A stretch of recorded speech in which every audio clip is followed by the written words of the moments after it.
Welcome everybody to Mind Prosperity, where we believe that wherever your mind goes, your life will follow. And today I'm so excited to have Megan Kamei with us, and she's from Canada. She will tell you a bit more about herself right now. Megan, welcome.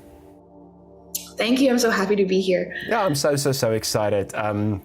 I remember like when we spoke, she asked me if my audience is familiar with what she's going to speak about, and I have to say no, I don't think so. So most of the things that I've heard her speak about is quite like very new for me and very interesting, so we are very excited about today. Megan, tell us a bit about yourself, where you're from, what you do, what you're passionate about. Well, first and foremost, thank you, Albert, for having me on. I always, when someone wants to dive deep into these things, I'm like, I love it. I love talking about these things. My passion is teaching. So anytime I get an opportunity to share this information, I'm so grateful to do that. So I appreciate you. Thank you. Just a little bit about me. I'm a mom of two. I live in Winnipeg, Manitoba, Canada. If you don't know where that is, there's Vancouver and Toronto, and it's in the middle where nobody knows anything about us.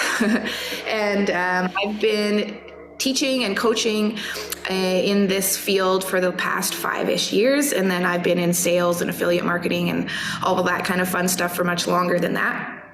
And what happened for me when I was a young girl, I always seemed to get what I wanted. And I grew up in a Christian church and a family, and it was explained, I was told I was anointed and that I had faith, I had the gift of faith. But if nobody explained it to me, and if you asked me how I did it, I didn't know. And it was later in life where I was introduced to Bob Proctor, and he explained a lot of what was happening in my life before in a way that I could understand. And then I obsessed over the material, studied it, and then here we are today, where I really love being able to explain what it is that I naturally, unconsciously was doing in order for other people to get the same result. That's amazing. You know, if you look at the word, and you say they told you that you had a gift of faith. If you look at the word faith, it's of a Greek origin. That's the word pistis, and I hope I'm pronouncing it right. But the word pistis means to be persuaded, and I think that's what we want to teach people when it comes to the mind. It's not just about positive thinking. It's about, with all the good and the bad stuff that happens, you kind of have to be persuaded. Am I right if I say that? I actually really appreciate you saying that, because I'll be transparent with you. One of the things that I see as a weakness sometimes for myself is I'm easily persuaded. And it was one of those things where this is not a good thing. It's like I hear an idea and I'm just like, oh, I'm like ready to jump on board. And but everything just is like, every idea, every object, every person, it just is. And then our perception of it is what gives it the meaning, whether it's good or bad and things. So we have qualities about ourselves that we can look at it as a negative or a positive. It can be a strength and a weakness. And so you just gave me a little bit of insight into that maybe I'm easily persuaded, but on the positive side, it makes me a very powerful manifester, because our ability to accept an idea and just know it's true, to the extent we can do that is to the extent we can really create and manifest and experience the things we want to experience. The quote, I don't know who said it, but something along the lines of like, the people that have the things that you don't have yet, or are experiencing what you're not experiencing, have just accepted ideas that you haven't yet. And so our ability to really just, because a lot of people, we can be very skeptical and doubt and all that kind of thing. And that can be useful. It's good to be discerning, but being able to be persuaded to take on, have faith and believe in something is a superpower when channeled and used in a positive way. It's so interesting that you said as a young girl, you got whatever you wanted. Because Bob Proctor, I remember like the first time I listened to Bob Proctor, he made this statement. He said, what if I can tell you can have anything you want? If you can think it in your mind, you can hold it in your hand. I love that quote. And it's so true. And, what we think and believe creates our reality. So we have this idea like, oh, I need to be safe. I need to make sure that I'm smart and I don't look like a fool and things like this. But if you understand that your thoughts create your reality and your beliefs create your reality, why don't you believe things that actually are going to are to your advantage and are going to give you the things you want. I would rather believe that I can have whatever I want, that I create my reality and have that experience, than try to like save face or something and not look like a fool, maybe because I'm believing something that is, isn't true or whatever. What I'm trying to say is choose beliefs that will give you the results that you want. I want to have an experience in this lifetime that I get what I want. I want to have an experience that the more money I spend, the more I make. I want to have an experience that everything's working out for my highest good and the highest good of all. It's important that we hone in those beliefs and choose the things that, we really want in our lives. I don't know if you know who Ed Milet is. So I hear that. Yeah, so it's also a guy who I listen to a lot. He also had Joe Dispenza and so a lot on his channel. And there's something that he said once, because, and he's also very successful in his field. And somebody said to him, but a person has to be realistic as well. And he said, well, the world has never been changed by realistic people. No. And yeah, that was also like a very, very nice quote. So I'm going to ask you something, and I just want to give the listeners kind of like an idea how I met Megan. I'm in sessions on Thursday evenings with a guy called Hendrik Foster, who's also been on our channel. And he also speaks about the different laws. And I remember this one evening he spoke about the law of gestation. And it's the first time I ever heard about it. So I wanted to do more or listen more on the law of gestation. And I just typed in randomly on YouTube the law of gestation, and there Megan's video came up on the law of gestation, and I made contact with her. And this is basically what we're going to speak about right now, the law of gestation. Megan, can you tell us a bit more about this law, and also, if you can, practically how it works? I would love to. So I think I love studying the laws, and this one is, for me, it was relief. It was relieving. Relief, is that the right word? When I came across it, because I'll tell you right now, I would say I'm somewhat of an impatient person. And we want everything now. And we're in a society and culture where we get instant gratification. You drive up to a window and you get your food in 2 minutes. You can talk to your family across the world in 2 seconds by dialing your phone. Like we're getting so programmed and used to instantaneously getting things that, we want. And what the law of gestation says is that there is a given incubation period for a seed. So that seed can be a physical seed, but it can be a spiritual seed as well, or like in terms of like a thought or an idea. And so and all these different seeds, whether it's a carrot seed or, a baby or a thought seed, has a set amount of time for its maturation. We don't necessarily, some of the stuff we know a baby takes 280 days, a carrot takes like 12 days or whatever it is. But we don't really necessarily always know what a thought seed, how long that takes. And so what's required is having understanding, like there is laws of the universe. There's laws of nature. There's spiritual laws that we are governed by. And the law of gestation is one of those laws. But once we understand that, then we begin to work in harmony with it. So understanding the law of gestation is really valuable. So I'm really glad that we're going to talk about it today. I like what you said about understanding the law helps you to, well, if we can use the word again, to manifest something. Because I remember one of the first, and you said learning about the law of gestation gave you comfort, and I remember it was like exactly the same thing with me. Because when we speak about mind, when we speak about emotions, when we speak about, even manifestation, a lot of times we like, people are like, I tried it, it didn't work, until you learn about the law of gestation. So yeah, tell us a bit about how this law of saying a seed takes time to grow, how it can help people. But also what I want to know is this is a waiting period, right? What do I do in my waiting period? Okay. So in terms of understanding the law, so for example, when you say we're going to plant a carrot, you're going to get to your garden.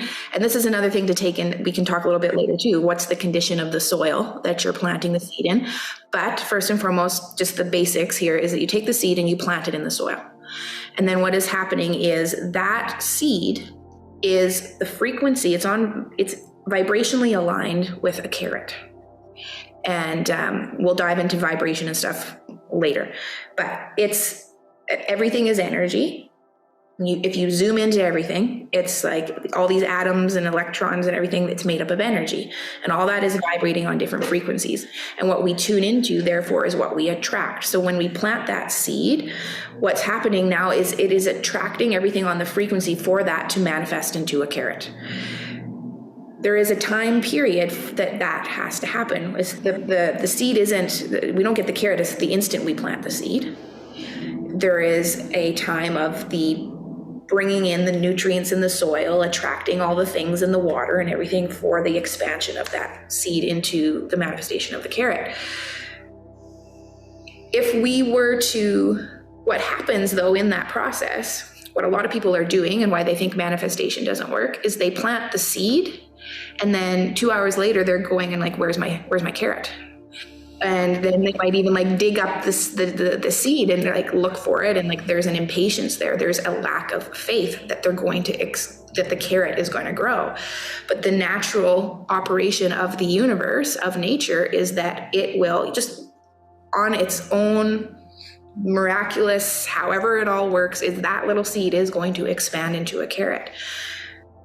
What we do in that period, that incubation period, is we're holding the faith. Basically, we're understanding and knowing we're going to get the carrot. Because if we do know that, if we do have that understanding, we're not going to be digging it up.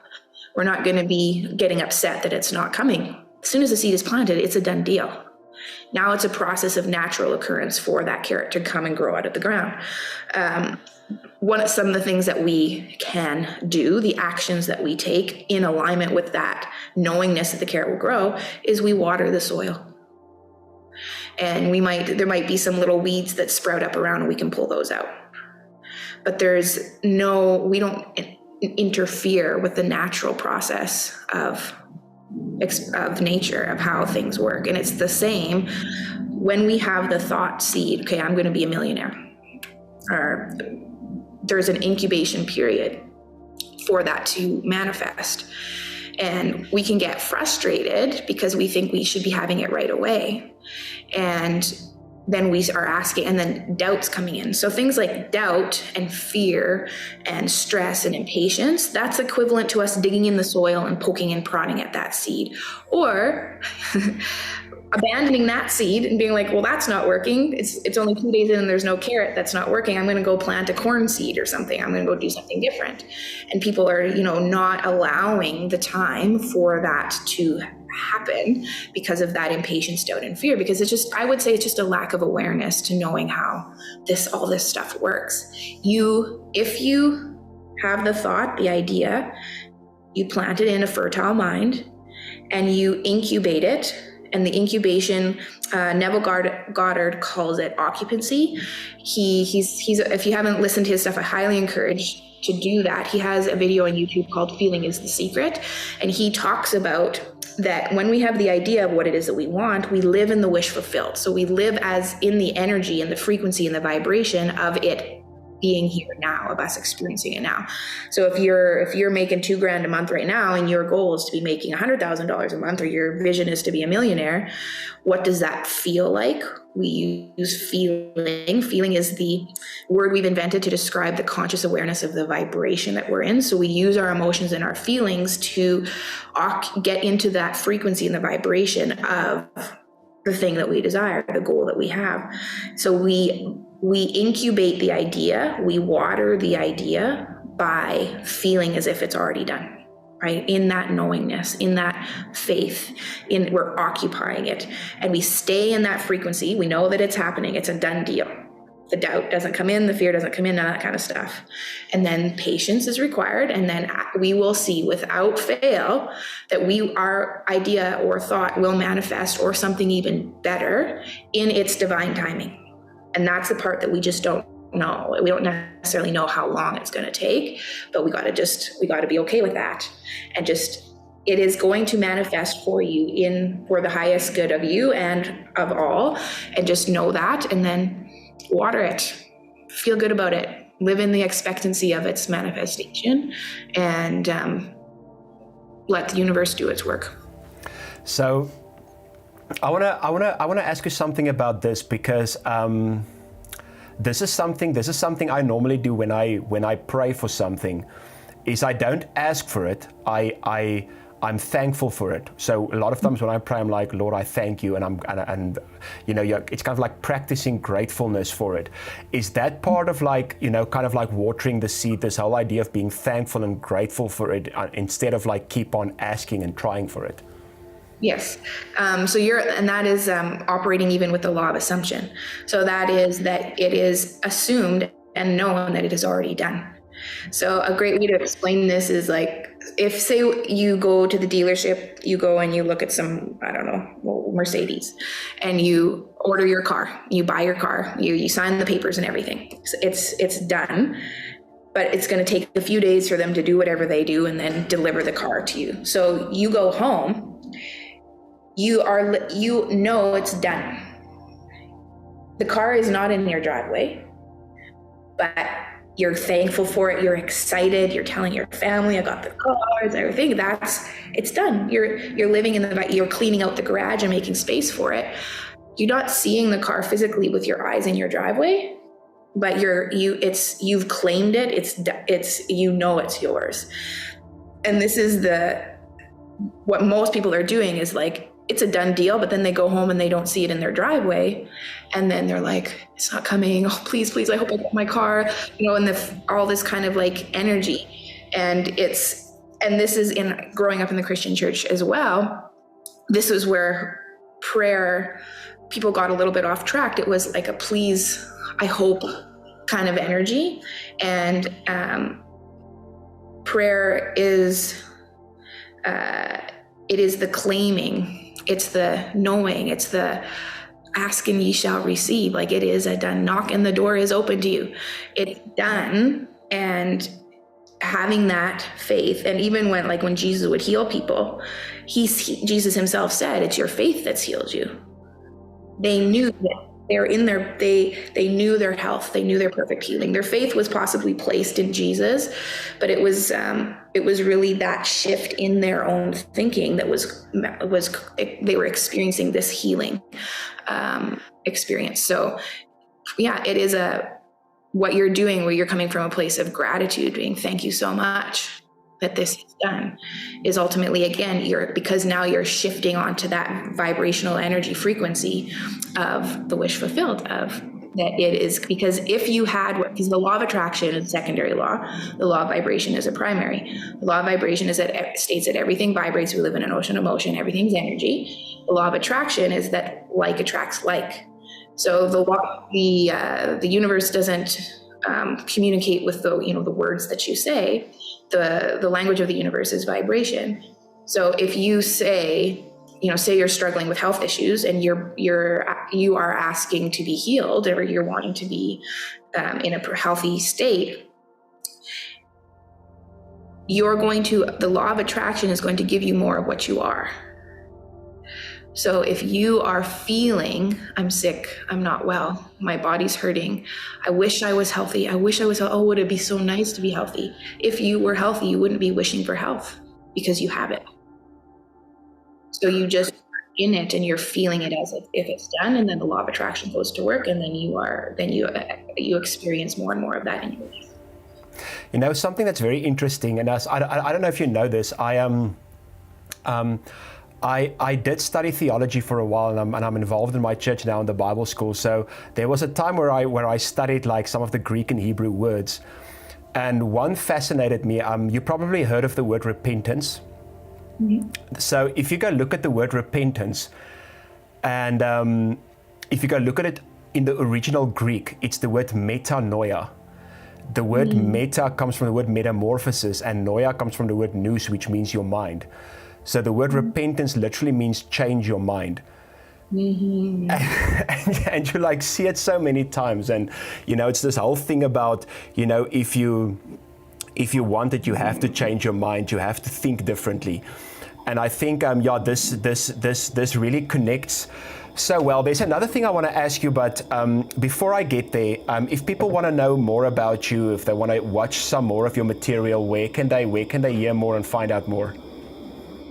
Well, I'm mostly active on Instagram, so my handle is Megan S. Kamei, so you can find me on there. I also have a YouTube channel as well, and then I have my website, megankamei.com. Awesome. So if you guys want to go check her stuff out, we just put it on the video, so you guys can go check that out. And then one thing that I want to ask you as well, maybe one final thought for today, and I just want to tell everybody I did ask Megan to be on our channel again next week, so we're going to do 2 videos, so next week you guys can tune in and watch again. I actually watched something of you today on YouTube where you spoke about, you don't have to be positive all the time. You don't have to be like excited all the time. And sometimes you're going to have some negative emotions. So we just spoke about kind of like this incubation period, and you water it with your emotions, with your good emotions, with your expectation, with your gratefulness. So, but like you said, you don't have to be like in this positive, if we can call it vibration, all the time to get your manifestation. Can you maybe speak a bit about that? And then, how can we apply that with the watering of the mental seed that we have planted? Okay. There's so much I can talk about this. I'm in my mind as you're asking the question. I'm like, how do I do this in a concise way? Because ultimately, I believe the number is, and I can't give you the name of where I learned this from at the top of my head, but to be in the vibration, in the positive energy or whatever, 51% of the time, just a little bit more than half, and we're on track, for the manifestation of what it is. So during the gestation period, it's a gift that we don't manifest instantly. As soon as you think of a pink elephant, it's going to show up in the room. We don't want that. We want time for us to work ourselves out, because we don't necessarily, we think we're super smart and we think we got we know all the things, but the intelligence that has expanded into everything that is, I think probably has a better idea than us in this present moment, how things are to best work out for us. So if, for example, if a baby, that egg is fertilized and it's growing and it's incubating in this time, if it were to be brought out early, it's not good for the baby. So our ideas and the things that we want, if they're brought out early, it's not necessarily going to be the best thing for us. So that's why we need to trust in the gestation period and the time. So in that time of gestation, we are working through things, and there can be emotions that come up for us that don't feel good. Negative emotions. We might have fears. We might have altercations with people or difficulties in relationships. What is happening is it's working out what needs to be worked out. So there might be, for example, we have the thought idea that we want to have this company that operates all around the world, and we've got 300 employees, and we're doing all this kind of stuff. We're making millions of dollars. But you react and get so frustrated and have an emotional explosion when someone cuts you off in traffic. How are you going to handle a company with 300 employees dealing with each of these people and all the different problems that they're going to bring to the table? You don't have the emotional strength to do it. So those negative things that happen and the negative stuff that's going on is a gift. No, like all these different emotions, they're not good or bad. They just are, and they serve different purposes. So the way that you make it actually be a gift and where you gain wisdom is when you experience that negative emotion. Say someone cuts you off in traffic and you get angry. Take that and be like, instead of being like just exploding in anger and being mad at that person and saying they're such an idiot and they're so terrible, blah, blah, blah, blah, and then you're grumpy all day long, have the insight to think about, what is going on within me that I'm reacting with anger to this situation? Because that same situation can happen to another person and they remain completely calm. So those emotions that come up that are what we label as negative are actually our greatest teachers and our greatest gifts that are showing us what we need to deal with, heal from, get rid of, or whatever, in order to get onto the frequency and be able to handle the manifestation that we say that we want. So during that incubation gestation period, we're going to see a lot of that kind of stuff happen, because you're likely not ready for the thing you say that you want. So the universe is helping you work through that. And that happens through a lot of seemingly negative experiences. They're teaching us what we need to know in order to be able to move forward. Wow. Okay, one last question.